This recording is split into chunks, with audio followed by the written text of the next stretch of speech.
A rede social antigamente tinha outro nome, era Centro de Justiça Global, né? E a partir de 2001 tal, que botou esse nome, rede social, muito para marcar a ideia de que em lugar de ser um centro, né, de ser uma organização, deveria ser mais uma rede, procurar articular esforços tal. Na verdade, nem articular, estabelecer ligações entre diferentes esforços para construir tal uma rede de ativistas de direitos humanos que pudessem atuar em diferentes frentes. Quando eu me integro nisso, né, eu atuava no setor de direitos humanos do MST, aliás, continuo atuando ainda, e comecei a trabalhar na rede social porque eles achavam que também era necessário estar um advogado, porque há muitas situações em que são possíveis e necessárias intervenções jurídicas. Então é que eu me incorporei nessa caravana.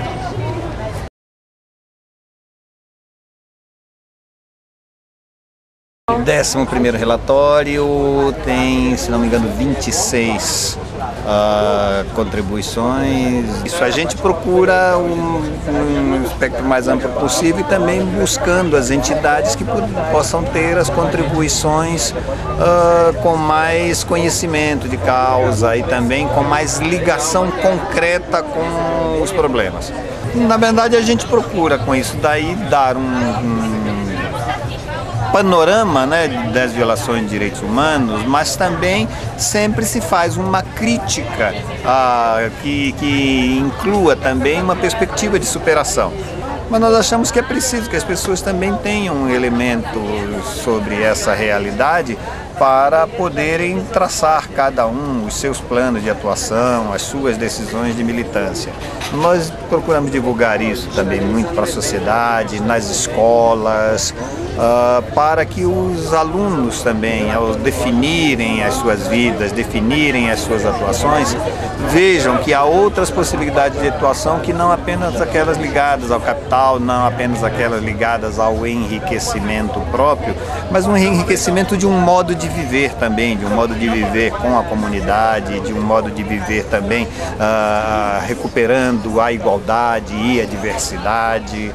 Tudo isso daí para a gente é importante e como uma contribuição que a gente dá. Não vai ser a nossa contribuição, a contribuição que vai dar a solução. É apenas um pequeno esforço a mais.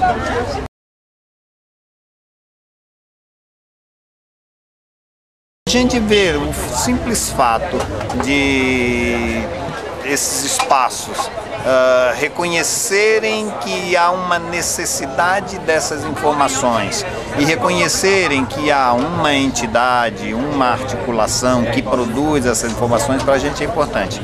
Mas há um outro feedback que eu acho que talvez seja até mais importante, que são intervenções que acabam sendo pautadas com relação às questões de direitos humanos a partir de visões que de alguma maneira foram discutidas nesses relatórios, né?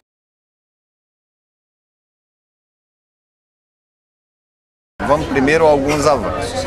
Eu acho que a gente tem que reconhecer, por exemplo, há 1 ano, 2 anos, nós vínhamos todos angustiados com a definição que se ia fazer com relação à demarcação da terra indígena Raposa Serra do Sol. Tá certo? O resultado que se obteve na questão da demarcação da reserva indígena Raposa Serra do Sol foi muito importante porque de certa forma traçou parâmetros para as demarcações de outras áreas. Outras áreas foram demarcadas posteriormente, tá certo? E tomaram em consideração isso. Para a gente também isso é algo a ser comemorado. Nós conseguimos algumas vitórias. Também em algumas outras situações aconteceram vitórias, como, por exemplo, no reconhecimento dos direitos das uniões homoafetivas, né? Quando o Poder Judiciário, quando o próprio Poder Executivo, o INSS, começa a reconhecer, né, e agora já formalmente com portarias internas e com decretos do governo federal a aplicação às uniões homoafetivas dos direitos, tal, as pensões, pela falta do companheiro, isso significa um avanço que a sociedade conseguiu. Mas também houve alguns retrocessos bastante importantes. Veja que, por exemplo, há 2 anos nós estivemos envolvidos na realização das conferências municipais, conferências estaduais e na conferência inicial, que acabou redundando no terceiro Programa Nacional de Direitos Humanos.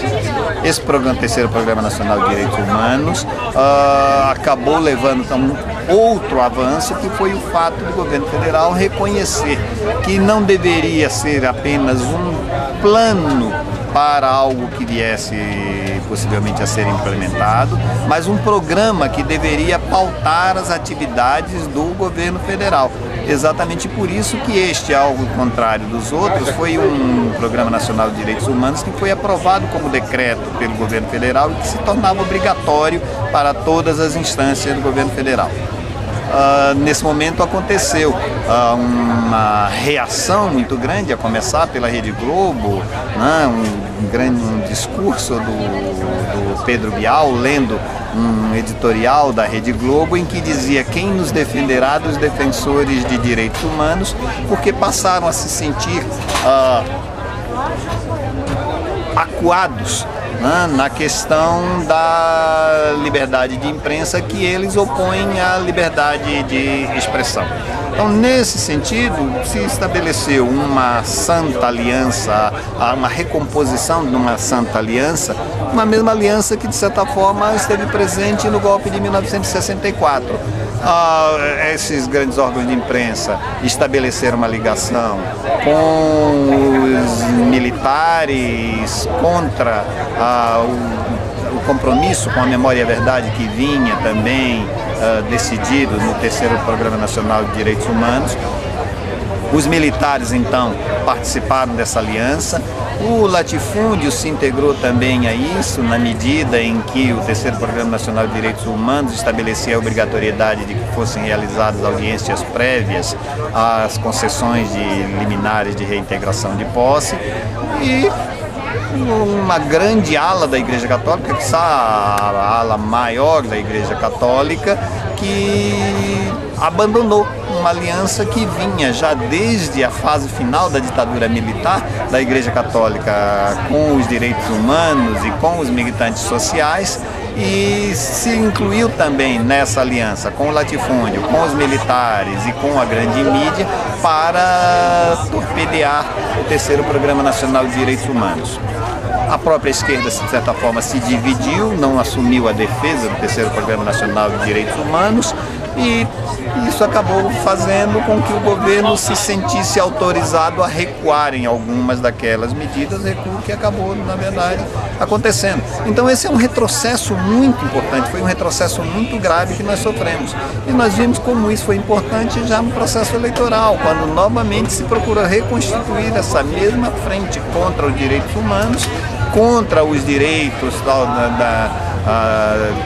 dos homossexuais, a favor das uniões homoafetivas, contra as atitudes e políticas homofóbicas, e acabou aparecendo no período eleitoral sem que os candidatos tivessem a coragem de se opor a isso, tá certo?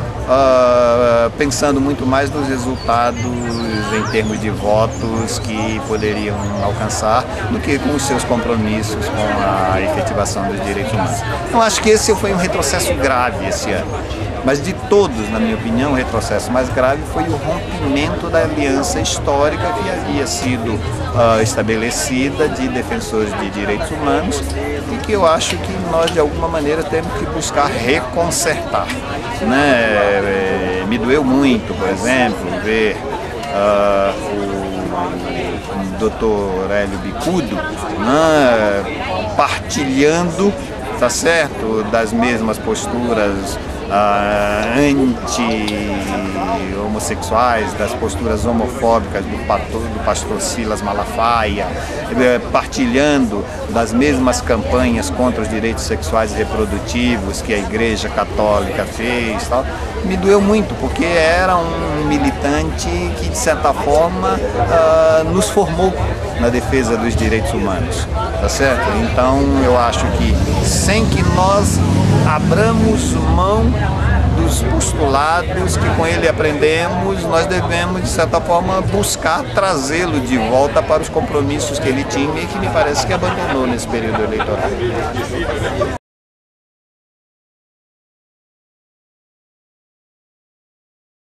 Um dos artigos que tem nesse relatório é justamente uma certa avaliação também dos 8 anos do governo Lula no tocante às políticas de reforma agrária. E, nesse sentido, é um artigo que resume uma profunda decepção, né, porque, de certa forma, a política de reforma agrária foi abandonada pelo governo Lula, embora ele próprio anunciasse antes de ser eleito que se somente um compromisso ele pudesse manter uma vez eleito presidente, esse compromisso seria o compromisso com a reforma agrária.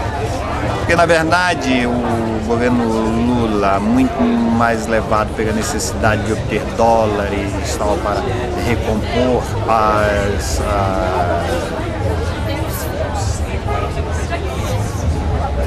recompor as dívidas internacionais do Brasil, acabou estabelecendo uma aliança profunda com o agronegócio e levou inclusive a que ele posteriormente rompesse compromissos imediatamente antes assumidos de fazer a atualização dos índices de produtividade. Pressionado pelo agronegócio, ele violou esse compromisso, manteve a negativa de atualização dos índices de produtividade para garantir a manutenção das grandes áreas improdutivas. Então, nesse caso do agronegócio, embora o governo Lula tenha mantido com relação aos movimentos sociais, especificamente com relação ao MST, e isso a gente reconhece, uma política diferente da política de criminalização que vinha sendo tocada pelo governo Fernando Henrique, diria que, de certa forma, os resultados acabaram sendo ainda mais pífios do que os de seu antecessor. Embora não houvesse a criminalização, e, do outro lado, também não houve de maneira nenhuma respeito aos compromissos com a reforma agrária.